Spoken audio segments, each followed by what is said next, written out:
Hello everyone. In this video, I will show you how to change country on Shein application.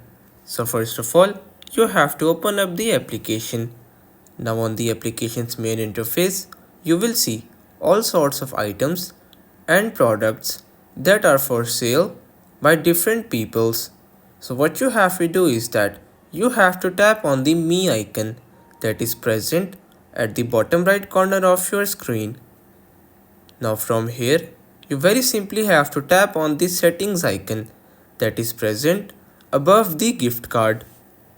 Now on your settings, you have to tap on location.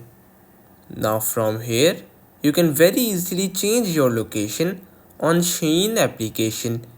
By clicking on any country, you will be able to change your country and view products accordingly.